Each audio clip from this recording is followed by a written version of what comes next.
Hello, teacher trainees. So at this point in the program, you are in the thick of it and you are finding that I'm sure you're finding things that are working and things that you're having personal wins with, and also that there are challenges coming up along the way. So I am purposefully giving you guys this business series now because it's really now the perfect time, now that you are seeing the flow of the things that are working and not working within your journey of the teacher training, to actually add this in as you guys get closer and closer to the end of the program. So first things first, I must acknowledge each of you for really still being here. You know, as you can see, not everyone finishes a teacher training journey, and it's actually really normal. What people only know once they actually go through a yoga teacher training journey is that the very nature of it is that it's designed to bring up everything that works, everything that doesn't work, and is really used as a mirror for a lot of deep personal transformation. So if you are still in it, congratulations, and I honor you. I honor you for staying committed to what you set out to do. So with that said, let's dive in. This is going to be your business series. Now, with this said, this, of course, I like to call this Business 101. In no way can I teach you how to build a business over, I don't even care how many videos I would make, literally that personal work that it takes to truly build any yoga business, whether you're looking to be the best yoga teacher or whether you're looking to have, a 10 studio franchise. It's so individualized and there's so much to it that of course we can't cover it in all these videos. What I am designing these videos to do are to really give you the nuts and bolts to get started. This is what I'm calling Business 101. It's giving you a platform to then, of course, continue your own research and really decide what it is that you want to create.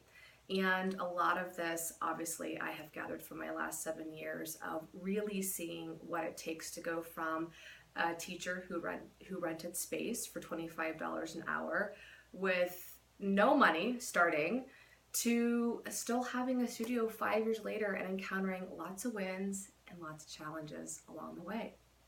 So with that said, a lot of times when I hear people talking about, oh, I want to become a yoga teacher and, I need to think of a name for my business and I need to, file like maybe a tax ID number for my business and, what should my email name be, and all this stuff that actually, when you first get started, in my opinion, doesn't matter. It's so common when someone is looking to start teaching yoga to get caught up in the details that matter down the road. From my point of view and what I've experienced, what matters when you first begin teaching is really a couple of things. Who do you want to teach? And how are you going to reach them? It's that simple. Who do you want to teach? And how are you going to reach them? Now, you might be like, I want to teach everyone. And that's an awesome answer, of course.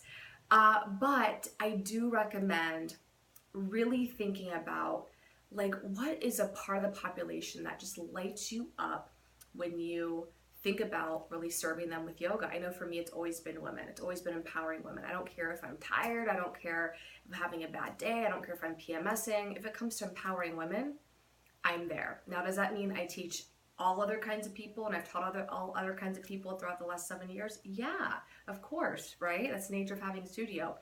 But if someone had to ask me, well, who do you serve? I'd say women. So for you, it might be the elderly, it might be teens, it might be kids, it might be women, right? So who do you want to serve? So just the first thing that pops in your mind, and then how are you going to reach them? So what is your vision? What is the vision for what you're doing? Are you, a married female who has the full financial support of her husband, and so it doesn't matter that you design a lucrative yoga business?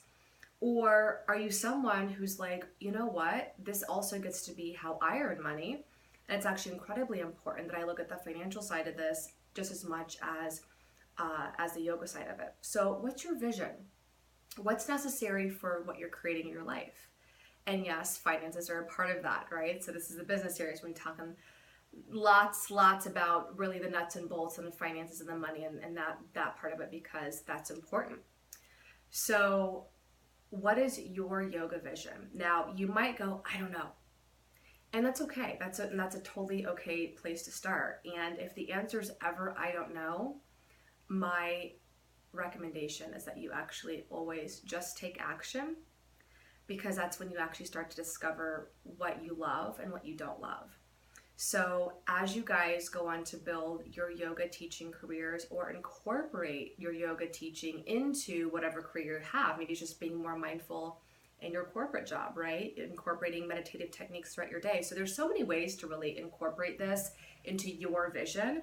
But I keep using the words your vision because it's actually really important that you get clear about what that is.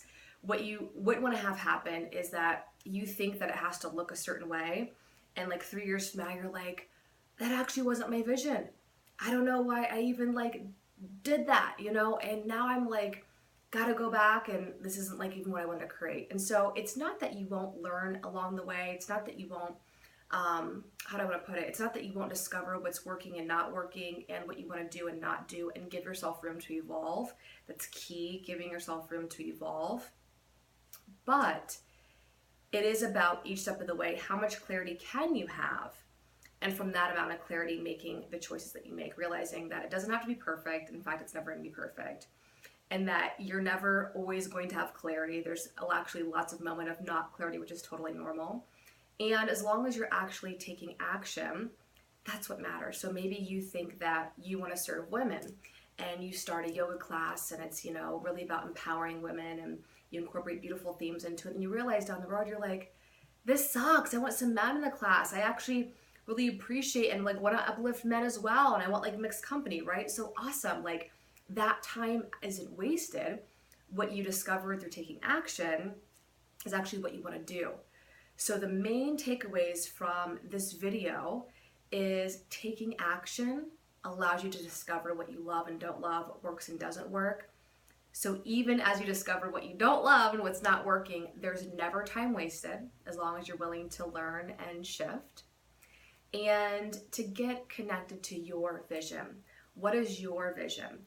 And whatever that is, honoring it, and of course, taking action on it.